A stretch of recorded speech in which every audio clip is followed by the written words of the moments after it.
A single rifle crack split the pre-dawn hush, its echo dissolving into a forest of huddled pines. Moonlight slid off a battered hat brim as footprints slid in fresh snow each step, a silent vow of retribution. Cold air tasted of iron and fear. The wind carried whispers of betrayal like distant gunfire.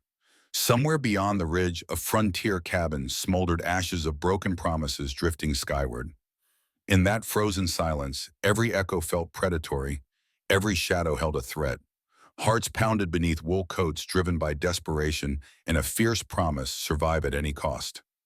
Out here, mercy is a luxury, and forgiveness a forgotten word. The struggle between vengeance and redemption was about to erupt, and no soul in that wilderness would remain unscarred. The Montana-bound train lurched forward beneath a bruised dawn sky as engineer Dalton Jackman blew the steam whistle one last time. Against the rhythmic clatter of wheels on iron rails, Amelia Carter crouched in the corner of the dimly lit baggage car, cradling her younger sister Emma's frail form. Emma's labored breaths came in icy puffs. Each cough rattled her chest like a death rattle.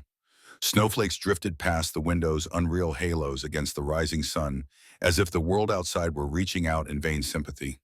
Amelia's heart pounded in her ears, a drumbeat of fear and resolve. They had fled Boston for this, for a chance at fresh air promised by a stranger's letters.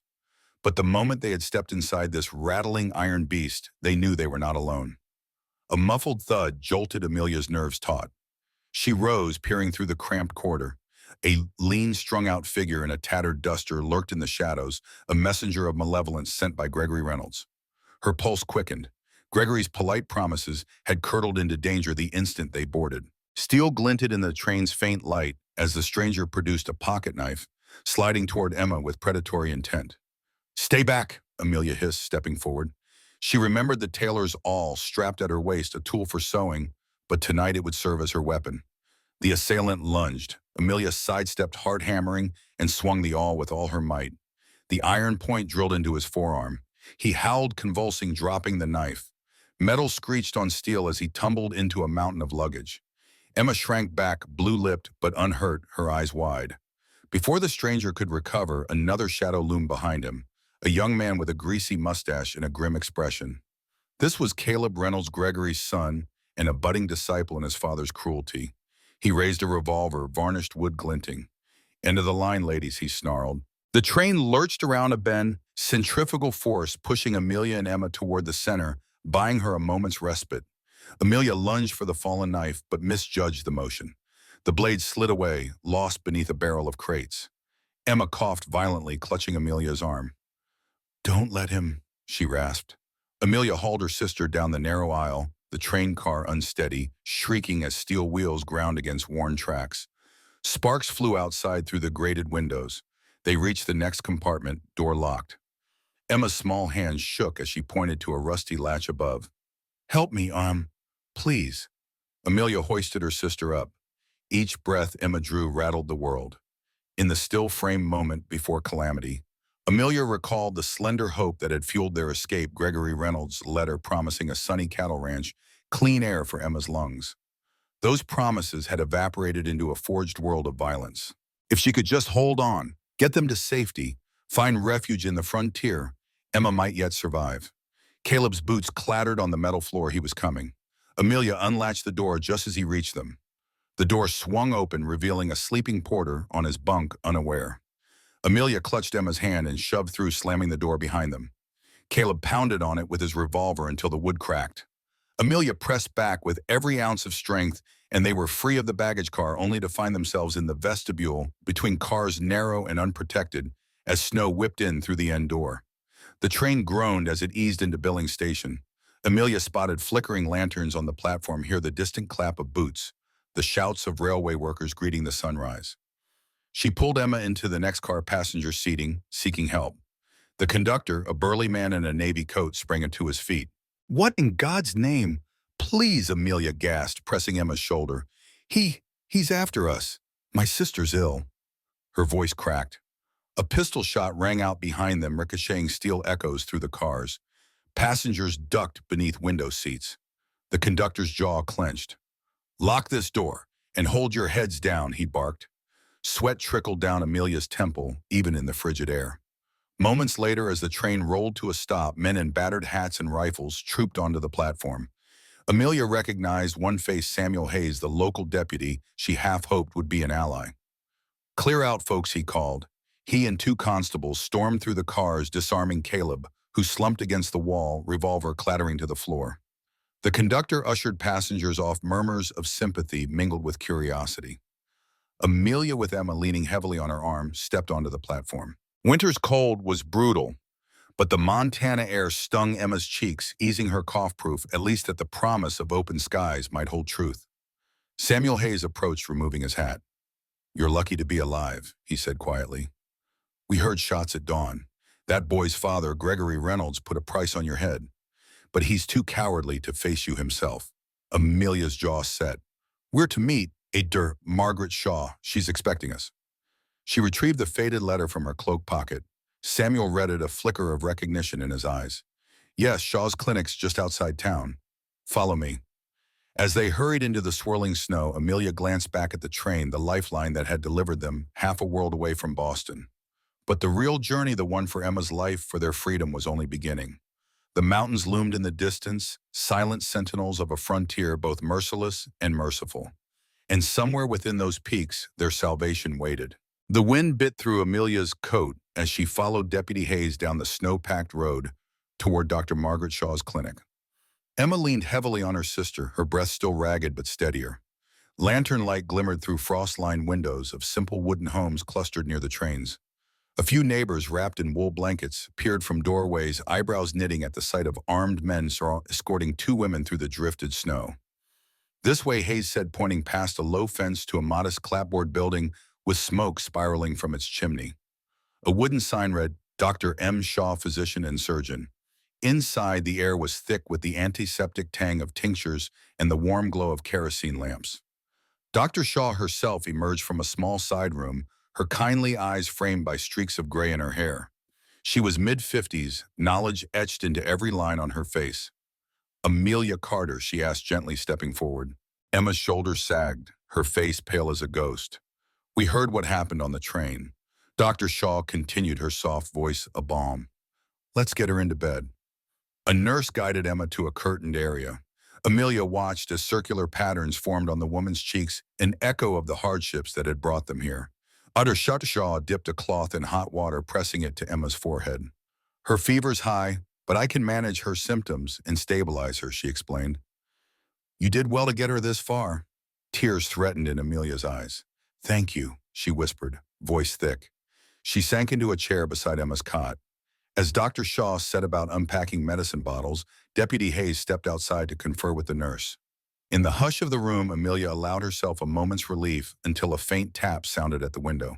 She stiffened, but Dr. Shaw said, "Probably just frost settling." The girl whose job it was to watch Emma nodded, turning her back. A split second later, something shattered. The office window erupted inward, glass spraying like icy glitter as a bullet whined past Dr. Shaw's head. The nurse screamed, diving for cover. Dr. Shaw grabbed a heavy medical tome, hurling it toward the window. The book struck a dark figure silhouetted against the night, someone in Gregory Reynolds' dark coat and hat face obscured. Amelia sprang to her feet, her heart in her throat. "Emma, get down." She lunged to shield her sister as two more shots rang out. The doctor's office transformed into a war zone, crates of bandages tumbled. The lantern swung wildly, casting erratic shadows on the walls. Dr. Shaw's soft command cut through the chaos. "To the cellar now." She vaulted over the nurse's prone form, yanking open a trapdoor hidden beneath a rug. Amelia and Emma, clutching her nightgown, tripped down the wooden steps into the basement. The cellar was cramped and dim, lined with shelves of dried herbs and jars. The flicker of a single candle revealed straw bales and a locked door leading deeper underground, an old storm shelter. "Hold her here," Dr. Shaw directed, locking the trapdoor above. Amelia pressed against the wall, her back trembling, while Emma buried her head in her sister's side. Above them, muffled shouts and pounding footsteps echoed through wooden floorboards. Annie, the nurse, crawled beside Amelia, pale and shaking. "It's Mr. Reynolds' men," she gasped. "He sent them to finish what his boys started." Amelia squeezed Emma's hand. "We'll be safe," she promised, though her voice trembled. Dr. Shaw had taught her survival meant more than courage. It meant contingency. She slipped from the sheltered doorway, listening to ensure the coast was clear, before quietly prying open the locked door to a hidden tunnel, a narrow passage leading beneath the clinic and out to a thicket of pines. "Stay here," Amelia whispered, stroking Emma's hair as her sister sobbed softly. "I'll find help." Dr. Shaw shook her head. "No, I'm coming with you." She produced a small revolver from her coat. She had served as a volunteer medic near Missoula during the last skirmish with the raiders. Together they crept through the tunnel, pausing when voices flitted overhead. At the tunnel's end, a faint moonlight guided them to a tangle of brush dusted with new snow. Amelia and Dr. Shaw emerged into the silent woods. They paused, listening. The Reynolds men shouted behind them, rifles cracking as they dispersed into the clinic. Dr. Shaw clamped her hand over Amelia's lips as a torch flare traced among the trees. "The lake," Dr. Shaw said, nodding. "We follow the creek east. You'll find a frozen inlet. Samuel Hayes sets up a field post there. He'll protect you until Emma recovers." "Thank you." Amelia breathed, guiding Dr. Shaw through knee-high drifts. They stumbled over frozen roots, every step uncertain. Then through the skeletal pines, flickering torches, appeared Deputy Hayes and his men, rifles raised. "Over here," Hayes called softly. Relief flooded Amelia. She stumbled toward him, supporting Dr. Shaw on her other side. They went underground and out back, Amelia explained in a rush. "Emma, she's in the cellar. Shots." Her words trailed off. Hayes nodded, eyes grim. "I'll clear the clinic. You get her here." "Quick!" They raced back through the tunnel. Hayes lit a lantern for them as they emerged from the storm cellar. The front door of the clinic lay shattered. Reynolds's men had sprinkled shattered glass on the floor, leaving hoof prints of a mounting horse. "They fled after I started toward the creek," Hayes noted. "You're safe here for now." Back in the cellar, Annie led Emma, still wrapped in blankets, to a waiting litter carried by two of Hayes' deputies.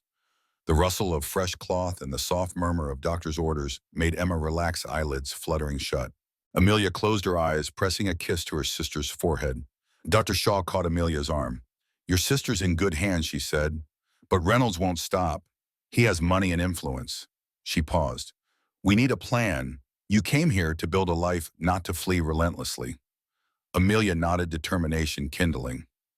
"I know a remote cabin abandoned that I saw on the train ride here. If Emma recovers, we'll head there beyond Reynolds's reach. But first, we confront him." Dr. Shaw's eyes widened. "Confront? You mean?" Amelia met her gaze head-on. "A public hearing, a local magistrate. I have evidence of his son's ambushes and his own threats." She reached inside her coat, a small leather satchel bulging with letters, journal entries, and the tailor's awl, her weapon turned proof. "I'll testify, but I'll need allies." Outside, the Montana wind howled as snow swirled in restless spirals. Deputy Hayes cleared his throat. "I know just who can help, but he's not a common rancher." He turned, leading Amelia and Dr. Shaw up the tunnel steps. "Meet Captain Ezekiel Zeke Holloway." Amelia's heart thundered as they emerged into the night lantern light, illuminating a lean figure draped in military-issued wool and leather boots caked in mud. Zeke's dark eyes flickered with recognition as he extended his hand. "Ms. Carter, heard about the trouble on the train. Glad you're safe." Amelia swallowed. "Thank you, Captain. We'll need your testimony, your presence at the hearing." Zeke's lips quirked in a half-smile. "You've got it. Let's get Emma well first." Together they strode toward the creek's edge, where simple wooden barricades and a flickering campfire offered the promise of protection. In the golden lantern glow, Amelia saw more than refuge. She saw the first embers of justice kindling in the Montana night.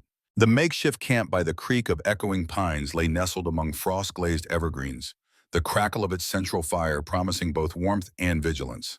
Amelia Carter, bundled in wool and fur, settled on a gnarled log beside Dr. Margaret Shaw and Captain Ezekiel Zeke Holloway. Across the fire, Deputy Samuel Hayes doled out modest rations while two deputies kept watch. Emma's cot stood sheltered behind a lean-to, her breathing steadied under Dr. Shaw's attentive care. Amelia exhaled, studying her companions. Dr. Shaw's lined face held both empathy and steel resolve. Hayes's steady gaze shifted between maps and the dark tree line. Zeke's posture, broad-shouldered, erect, spoke of years in cavalry service.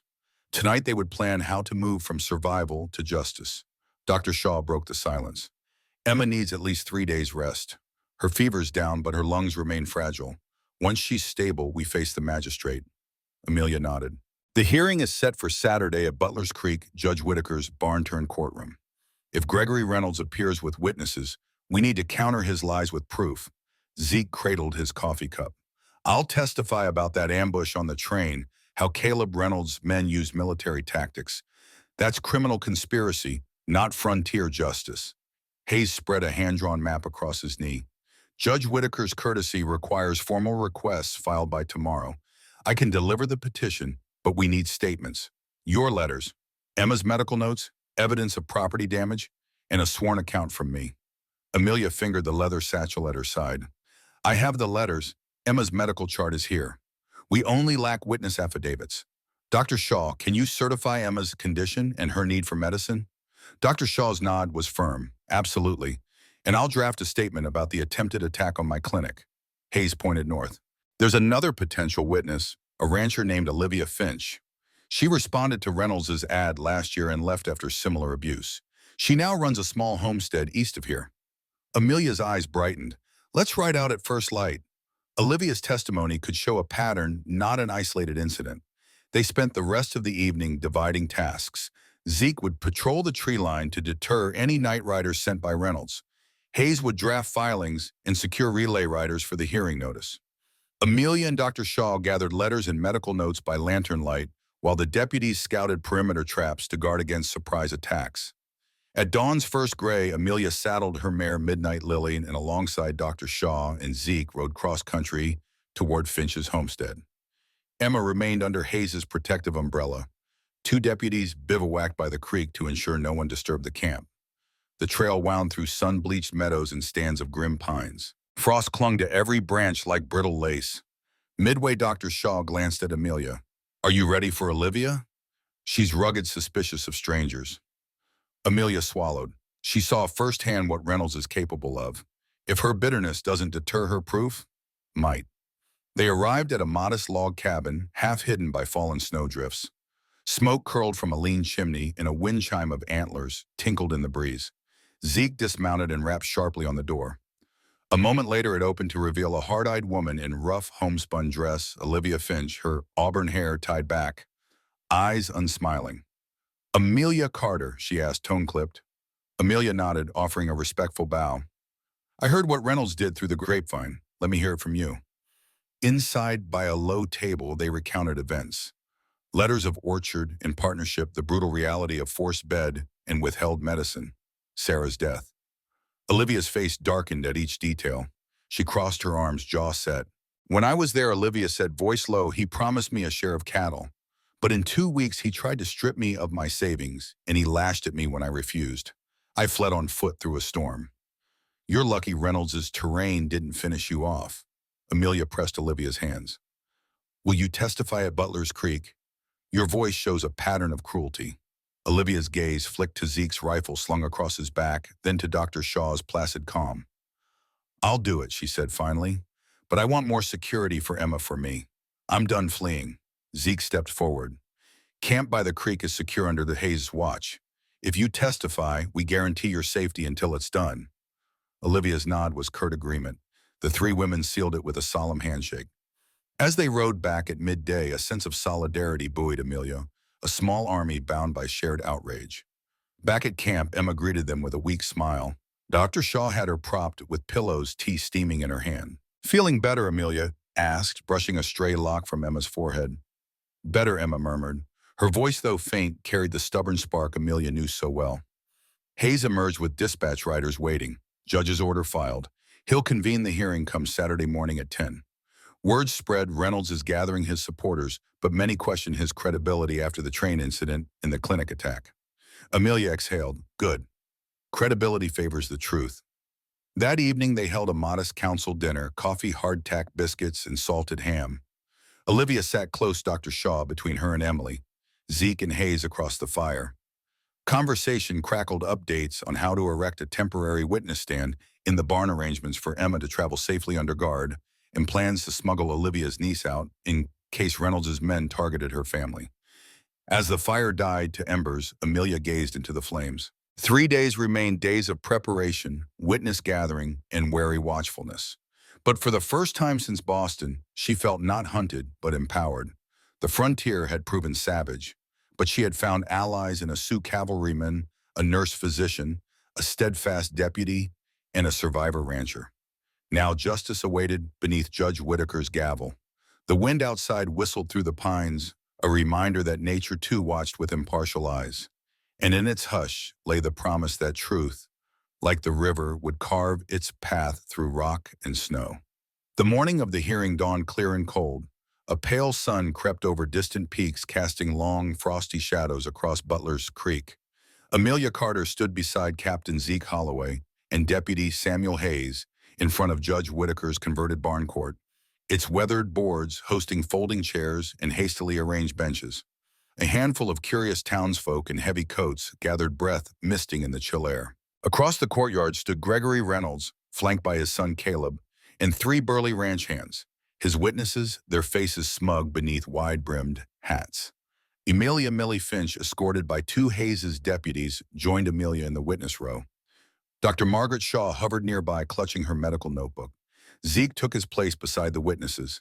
His uniform, trimmed with cavalry insignia, drew murmurs from onlookers, some reverently, others warily.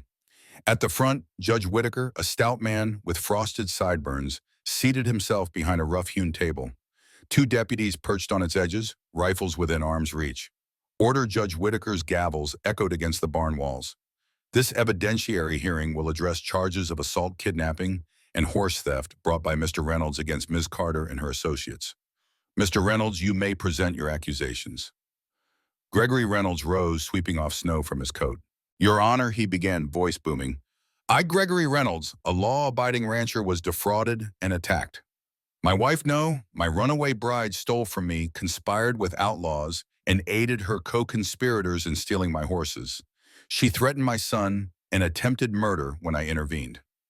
He gestured to Caleb, who stepped forward, eyes hardened.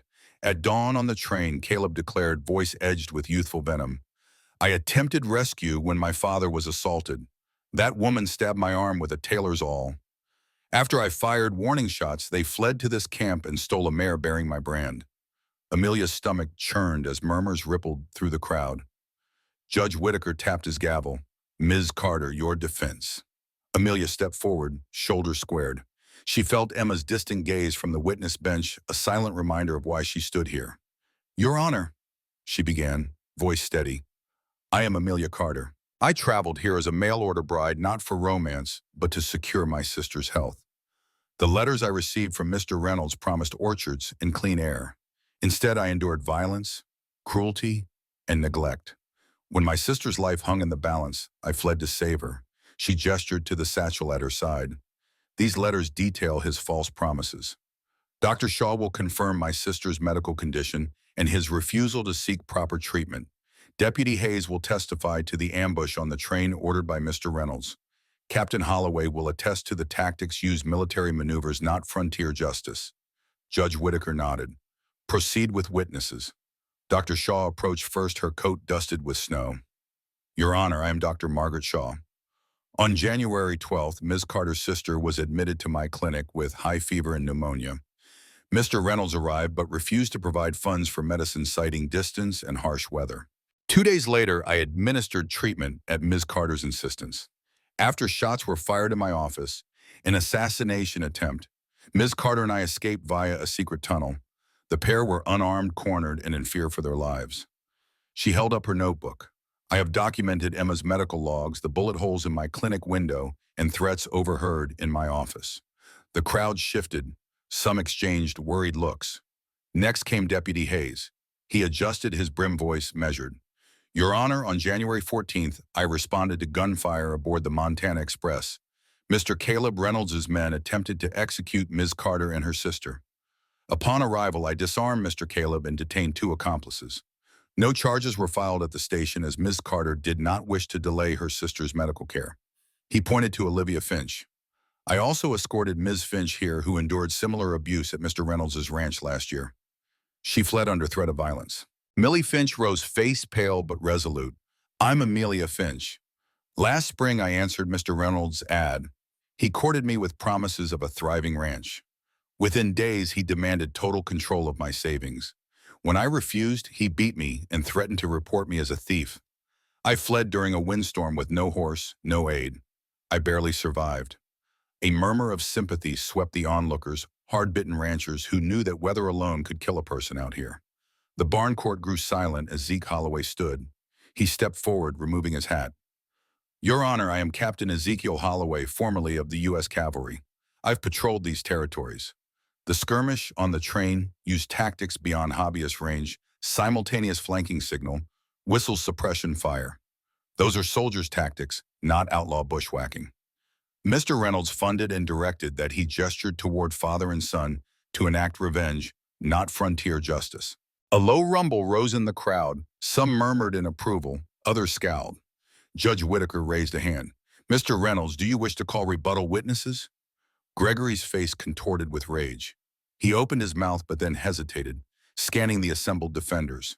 Finally, he snarled, My wife is a liar, a thief. I demand justice for my stolen property and assaulted son.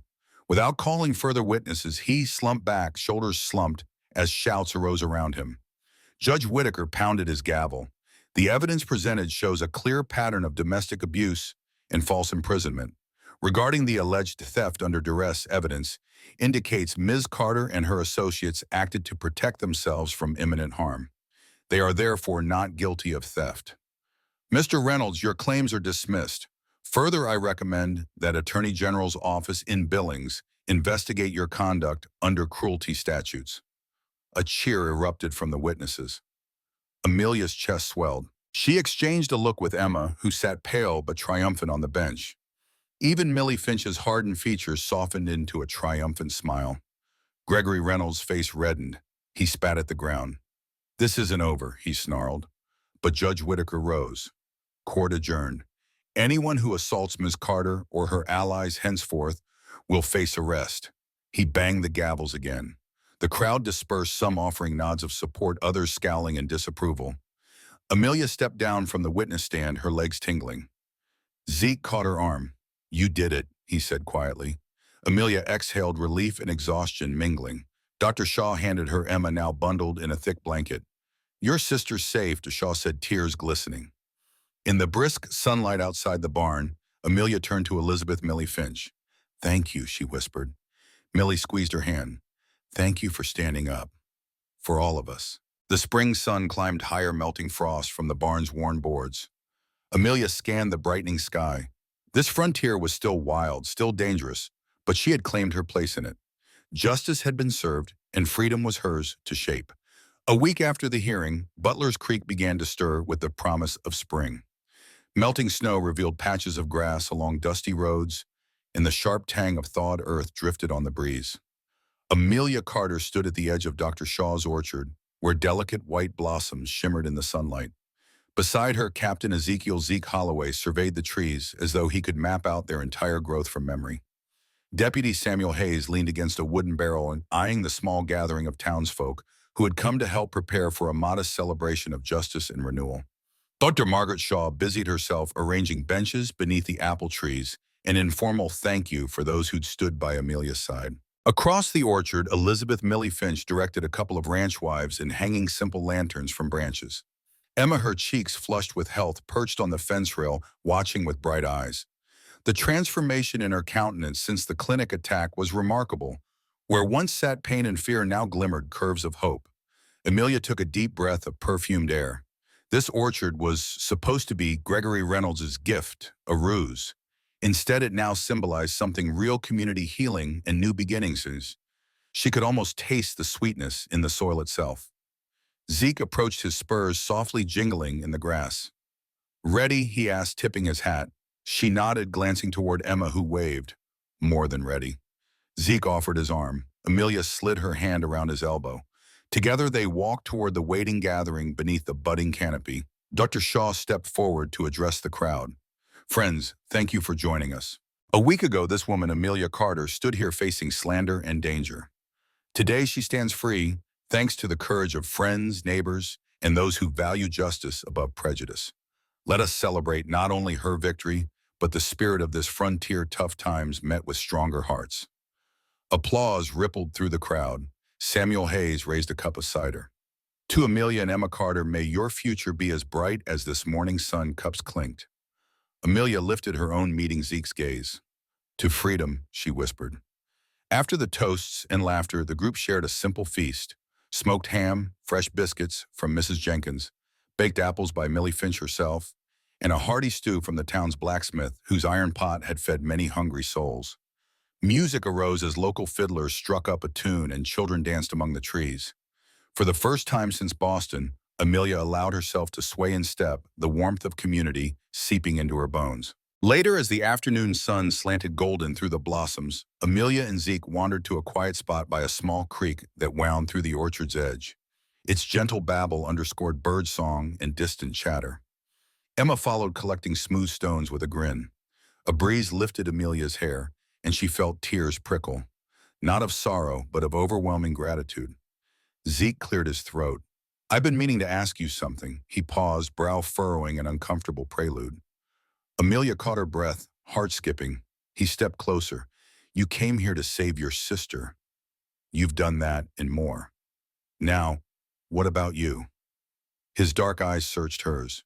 "Where do you want to build your life? Back east, or could this frontier be your home?" Amelia exhaled, memories flitting like shadows, the cramped Boston attic, Emma's failing breaths, the terror on the train, the brutal winter. Then the warmth of this spring day. She touched his sleeve. "I never imagined I'd find anything like this. Emma's health friends who've become family, and you." She faltered, then smiled. "I want both. To keep the orchard here, to open a tailor shop my own, and," she turned to Zeke, voice catching, "and maybe build a home together." Zeke's stern visage softened. He offered a slow, genuine smile. "I'd like that." He bent, sweeping Amarelia, Emma's nickname, into a gentle hug. Her gleeful squeal echoed. Zeke lifted Amelia's hand to his lips, pressing a kiss to her knuckles. The orchard glowed around them, quiet testimony to rebirth. As dusk approached, the lanterns twinkled like fireflies, and the crowd drifted toward the barn, where a small dance would follow. Amelia drifted back to Dr. Shaw and Millie Finch. Millie caught her eye. "You look content." She hesitated. "Still going to press for divorce?" "Yes." Amelia nodded. "I'll file in Billings next week. It's unlikely to be easy. Laws aren't kind to women here. But Judge Whitaker's recommendation carries weight. I owe it to Emma, and to every woman who might follow." Dr. Shaw placed a hand on her shoulder. "Then do it, and know you'll have my support in this community's." Amelia felt a swell of pride. She recalled the ambush, the brawl, the courtroom's tension, and here she stood amid blossoms and laughter. She had transformed fear into power. That night, beneath a canopy of stars, Amelia danced with Zeke, Emma perched on his shoulders to clap along. The music rose and fell, blending with the croon of crickets. At her side, Millie Finch joined in her laughter, bold and clear. Later, when the lights dimmed and the revelers drifted homeward, Amelia stood alone for a moment beneath the orchard's blooming branches. The scent of blossoms hung like a benediction in the air. Gregory Reynolds' scheme had backfired. He'd given her not just an orchard, but a refuge. Amelia reached into her pocket and pulled out a folded document, the divorce petition. She traced its edges with her thumb. Tomorrow she would ride to Billings, petition in hand. She would stand before the territorial court, not as a frightened girl, but as a woman who had faced violence, hubris, and prejudice, and won. She closed her eyes, breathing the promise of spring. Somewhere Reynolds plotted his next move, but for now his power lay shattered beneath the orchard's fragrant blossoms. Amelia tucked the petition away, lifting her face to the moonlight. Free at last, she whispered a vow to the land. "This is my home. My sister is safe, and no man's cruelty will ever hold me again." And with that, Amelia Carter stepped from the orchard into her new life, anchored by sisterly love, strengthened by community, and buoyed by hope that even the coldest frontier could yield a garden of promises kept. Early morning mist curled among the apple blossoms as Amelia Carter and Captain Ezekiel Zeke Holloway prepared for the ride to Billings. The divorce petition, now bearing Judge Whitaker's recommendation, rested in Amelia's saddlebags alongside sewing tools she planned to sell as samples at the Billings market. Emma, wrapped in furs, hovered on the porch of Dr. Shaw's cottage, clutching a new doll made by Millie Finch. Behind them, Deputy Samuel Hayes oversaw the harnessing of horses, while Olivia Finch loaded her niece's belongings into a wagon. Amelia paused by Emma's side. "You ready for the journey, little one?" she asked, brushing snow from Emma's hair. Emma nodded, eyes bright with determination. "I want to help people just like you." Amelia's heart swelled. You already have. Zeke reined in Midnight Lily beside them. We'll keep the pace steady. The judge in Billings expects us this afternoon. After that, we can celebrate again. Amelia mounted, adjusting her gloves. Thank you for coming with me, Zeke. His hand gave a reassuring squeeze before he clambered into the saddle. As the small procession departed, Dr. Shaw called out, Be careful and ride the Old Canyon Pass.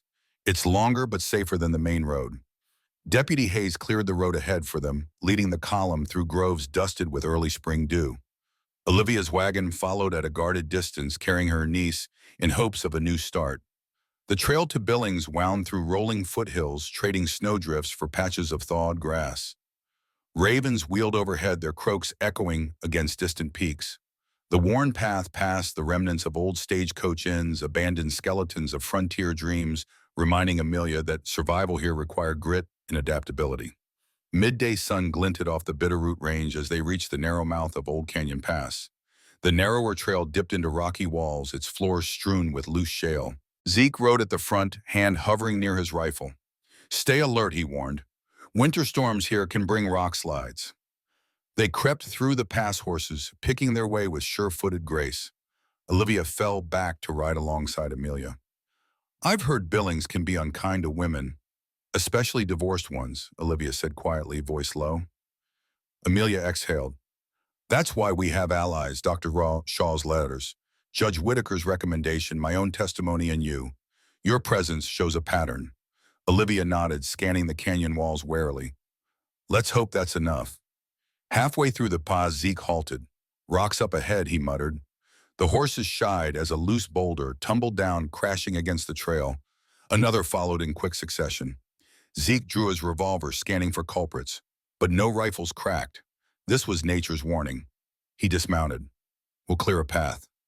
Zeke and Deputy Hayes worked together, heaving smaller stones aside.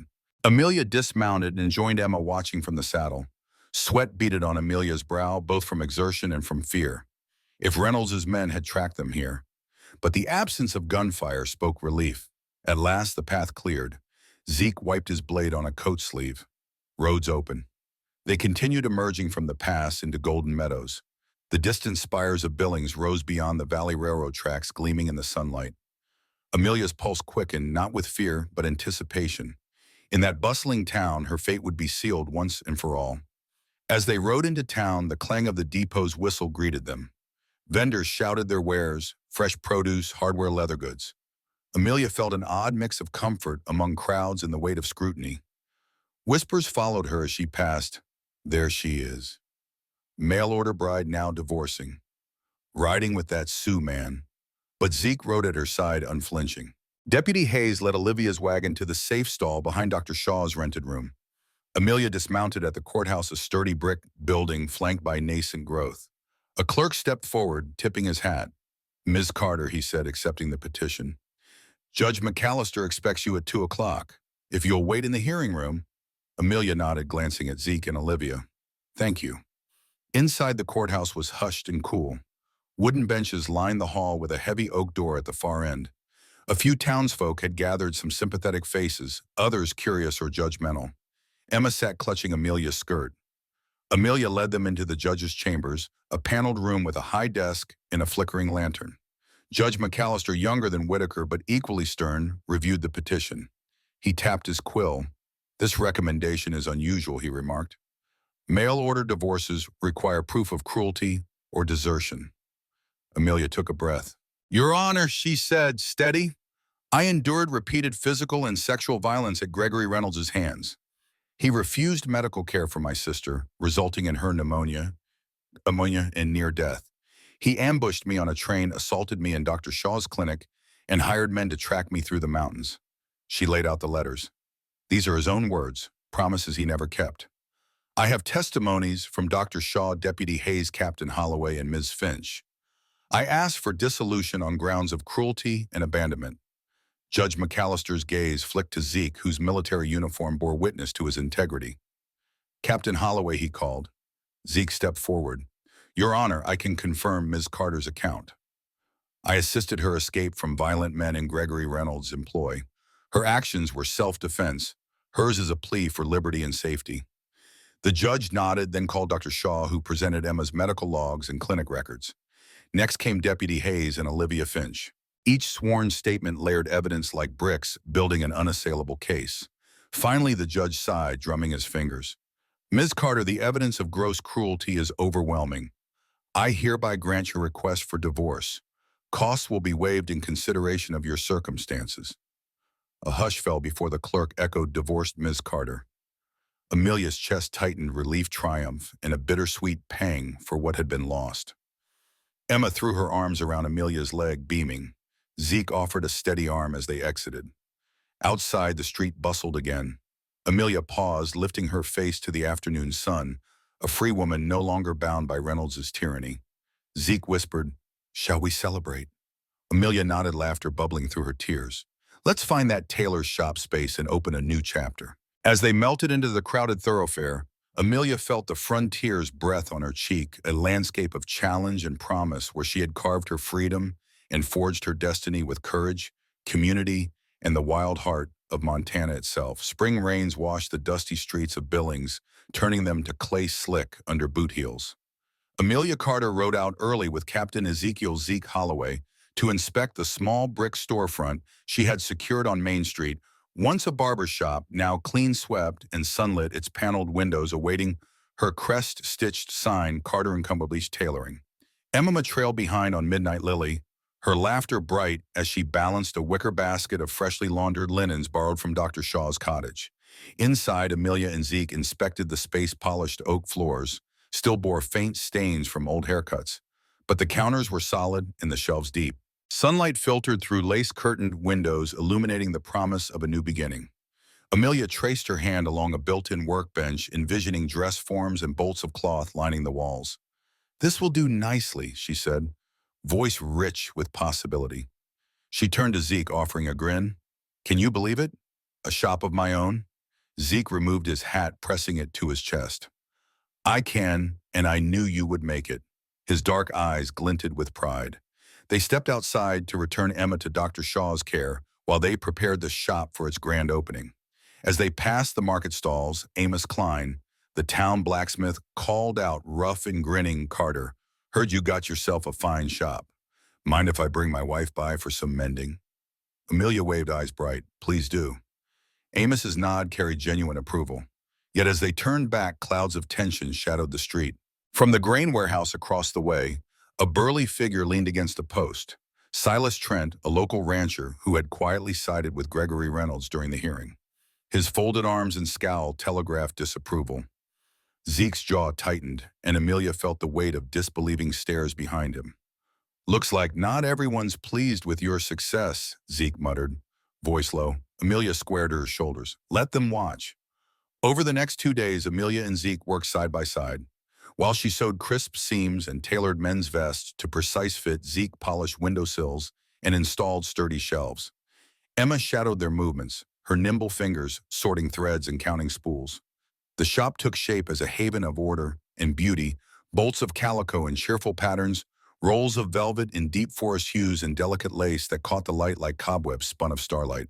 On opening day, Amelia hung a ribbon across the door and stepped back as a small crowd gathered. Mrs. Jenkins with her flour sack, Amos Klein's wife in need of a patched denim skirt, even Millie Finch with her niece in tow. Deputy Hayes and Dr. Shaw arrived delivering bouquets of wildflowers in welcome.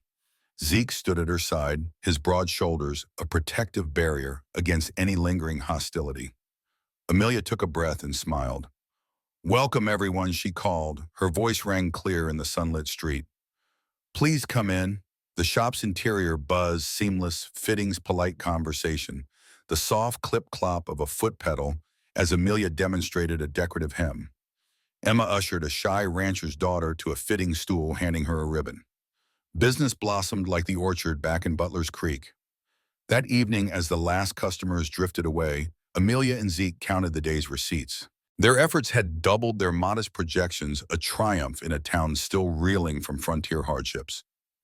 Emma slept soundly in Dr. Shaw's care, her cough finally gone. Smoke curled from the street lamps as twilight settled. But success invited envy. Silas Trent reappeared lingering near the shop window. Amelia spotted him through the glass as she swept the floor. His gaze held steel and contempt. Zeke stepped between them, voice low. Everything all right, Silas spat on the curb. Your stitchery's pretty, but don't think you've changed this town. Some of us value tradition. He tipped his hat rudely before striding off into the dusk. Amelia pressed a hand to her chest, heart pounding, her first real challenge since opening. Zeke followed her inside, closing the door gently. Don't let that man shake you, he said firmly. Your work speaks for itself, Amelia exhaled, brushing a stray curl from her forehead. I know, but hate from a man like him can be dangerous. Zeke crossed to her, cupping her face. Then we'll face it together. The next morning, a telegram arrived addressed to Amelia Carter, Reynolds's men to arrive tomorrow. Claim rights to shop site. Negotiate or vacate. No signature, only a jagged scrawl. Amelia's breath caught, her stomach twisted. Zeke read it and cursed under his breath. This is extortion, Amelia said, voice trembling with anger and fear. Dr. Shaw, summoned by Hayes, peered at the telegram through gold-rimmed spectacles. We'll need legal counsel, she said. But first we protect your shop. Hayes offered a plan, stationed 2 deputies at the shop round the clock, and post signs declaring the premises under temporary court injunction. Meanwhile, a writ would be filed in Billings to contest Reynolds's claim to the land. That afternoon, the shop reopened under watchful guard. Silence enveloped the sewing machines as townsfolk eyed the posted notices. Some offered quiet encouragement. Others met Amelia's gaze with suspicious curiosity. The frontier's tensions, never far from the surface, rippled beneath the storefront's windows. At dusk, Amelia locked the doors and joined Zeke outside. Emma, visiting for a late supper, waved from Dr. Shaw's porch. The warm glow behind her lantern beckoned safety. Amelia turned back to the shop. She met Zeke's gaze, seeing determination mirrored there. We won't back down, he said firmly. Amelia nodded, resolve crystallizing. The frontier had tested her with violence and danger. Now it tested her with the quiet cruelty of greed. That night she lay awake, the telegram's threat replaying in her mind like a funeral drum. Yet alongside fear flickered a steely flame. She had won her freedom through courage and community, and now would fight for her rightful place here as fiercely as she had once fought for Emma's life. In the darkness, Amelia whispered a vow. No man's threats will ever drive me from my home. And somewhere beyond the bowed pines of the Montana wind carried that promise into the settling night, her determination echoing across the frontier's endless expanse. Daylight broke crisp and clear as Amelia Carter rose before dawn to check on her shop. The first light crept through lace-curtained windows, illuminating suspended bolts of fabric like stalactites in a silent cave. She paused at the threshold, her breath a pale mist, as she read the latest posted notice. Temporary injunction granted, shop under court protection. Beside it, Deputy Samuel Hayes stood, watch rifle slung, eyes alert to every passing figure. Behind the wooden counter, Amelia arranged spools of thread by color, a ritual that steadied her nerves. The threat from Reynolds's men still weighed heavy. She could feel it in every creak of floorboards, every glance from townsfolk. Yet the injunction by her time. Soon lawyers in Billings would arbitrate the dispute over property rights. Until then, she had a shop to run and customers depending on her craftsmanship. The bell above the door chimed as the first customer entered. Old Mrs. Fletcher, trembling on a cane, clutching a frayed shawl. Miss Carter, she greeted, voice quavering, yet warm. I know you're under siege, but my granddaughter's gown tore at the hem. Would you stitch it discreetly? Amelia smiled, a heart lifting. Of course, Mrs. Fletcher. Come in. As she carefully pinned the hem, Mrs. Fletcher whispered, your strength gives me hope. These parts, we need heroes. Amelia wished she could take credit, but she simply nodded. Thank you, she said softly. I'll have it ready by tomorrow. Outside, Zeke Holloway joined Deputy Hayes in reinforcing the plank barricade beneath the front window. The early hour lent them quiet solitude before the shop filled. Zeke's broad shoulders blocked any prying eyes. I'll ride to the courthouse again today, Hayes said. See if I can't expedite that hearing against Reynolds's claim. Zeke nodded. I'll accompany you. He holstered his pistol, heavy with newfound purpose. Together they stepped outside into the chilly breeze, squaring their shoulders against mounting danger. Emma Carter arrived on Midnight Lily, her cheeks rosy with excitement. She held a small bundle. Mama Emma announced, I made you a banner, Carter & Company, home of honesty and hope. Amelia's eyes misted as she unwrapped the banner, simple burlap, painted with bold letters. Beneath it, MMO had drawn a heart around the words. Amelia hugged her daughter, tears gathering. It's perfect. She tied it above the shop's door.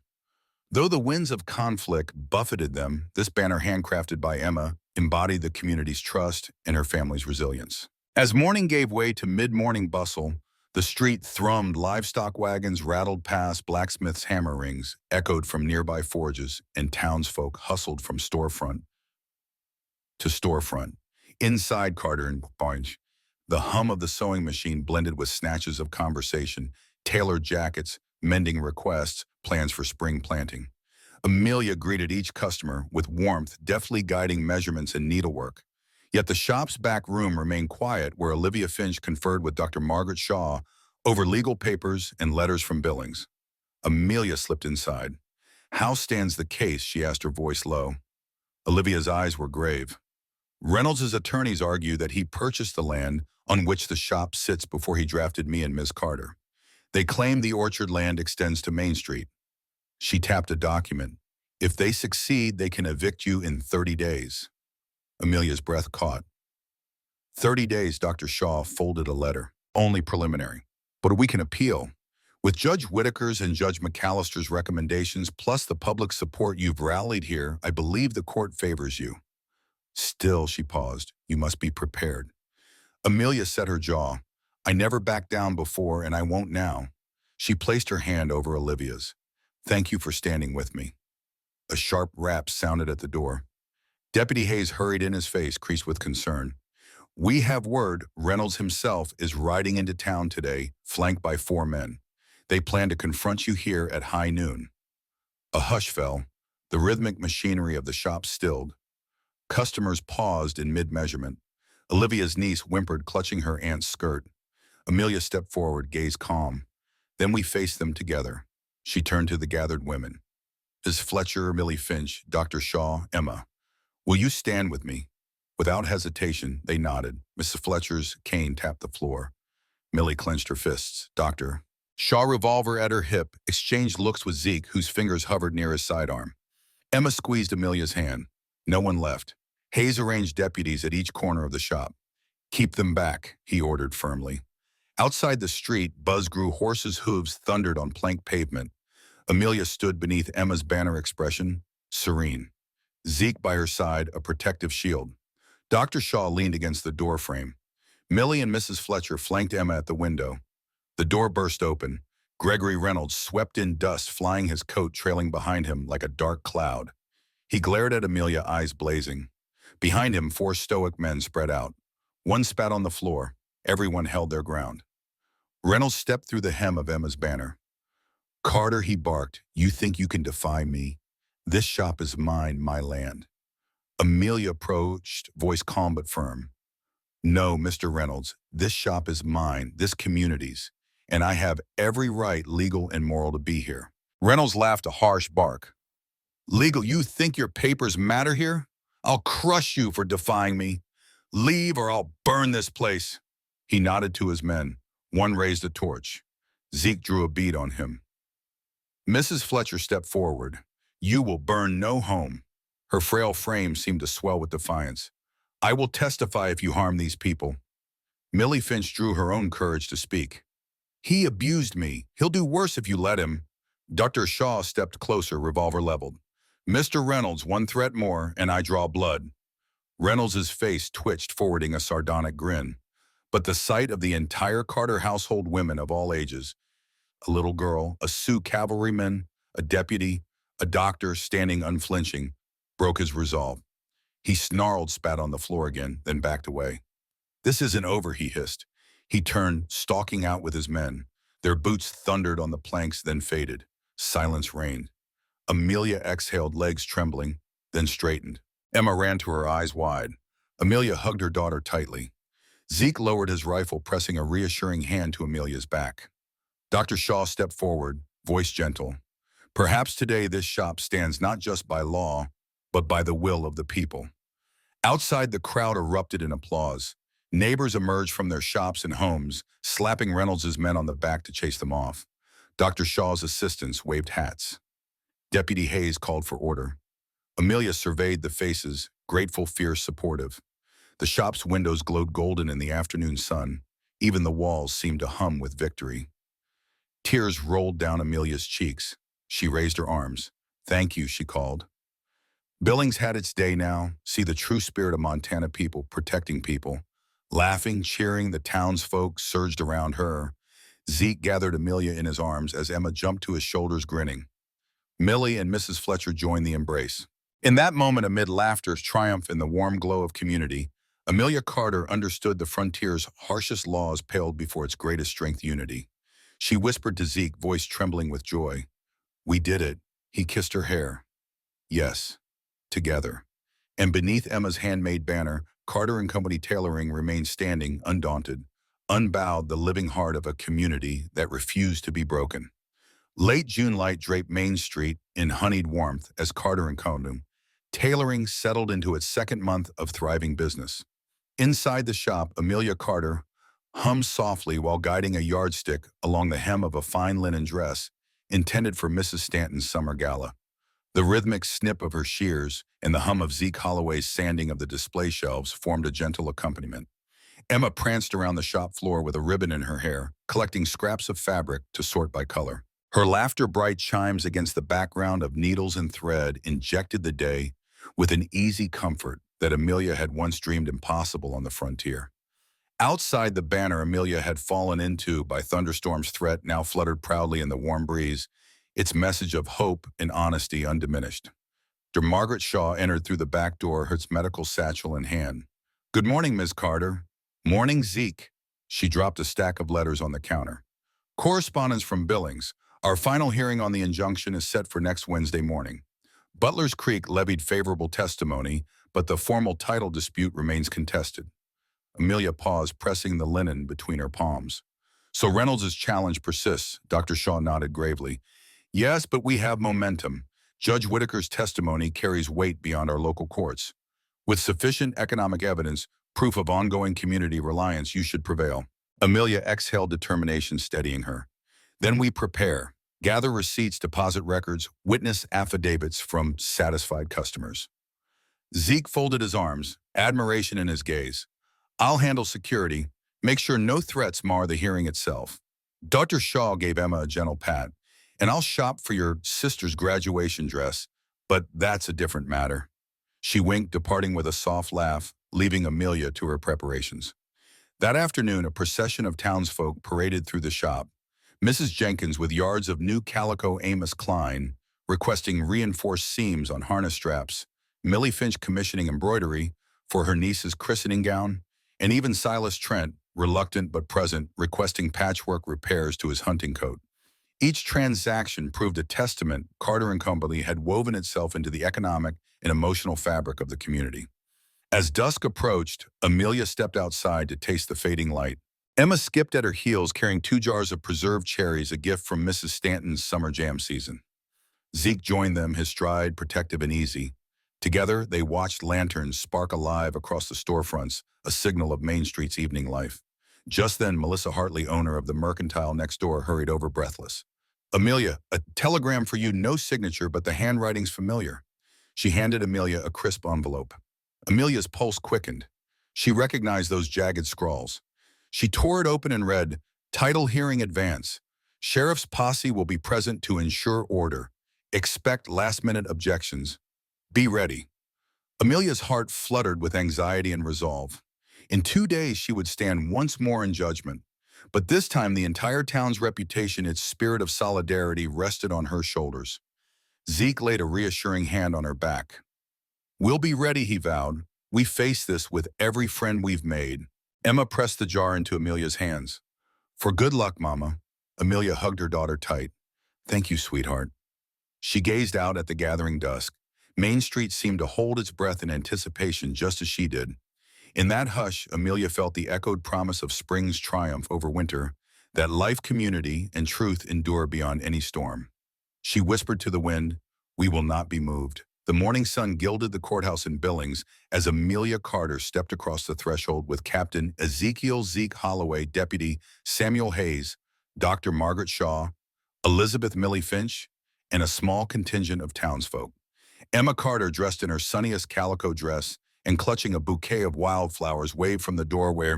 the doorway of Carter and Company, her bright eyes reflecting hope. The banner above the shop fluttered a promise, home of honesty and hope. Inside the courtroom, a sturdy brick chamber lined with polished benches, Judge McAllister presided once more. By his side stood the county sheriff and several deputies, their presence mandated to ensure order in the impending property dispute. At a long table, opposing counsel for Gregory Reynolds arranged documents in neat stacks, land deeds, boundary surveys, and color photographs of maps. Across from him, Amelia's legal team, Dr. Shaw holding medical affidavits, Hayes with witness statements, and Zeke prepared to testify on community support, presented a united front. Judge McAllister cleared his throat.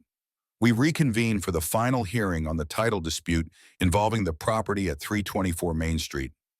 Mr. Reynolds' counsel, you may present. Gregory Reynolds rose, his once proud posture slumped into brittle defiance. He launched into a prepared argument that he purchased the land encompassing the orchard and adjoining lots long before Amelia's tenancies, that Amelia's lease had expired, and that any structures built were temporary and subject to his foreclosure. He cited dated surveys, a chain of title that purportedly extended under Main Street, and the town's failure to rechart property lines.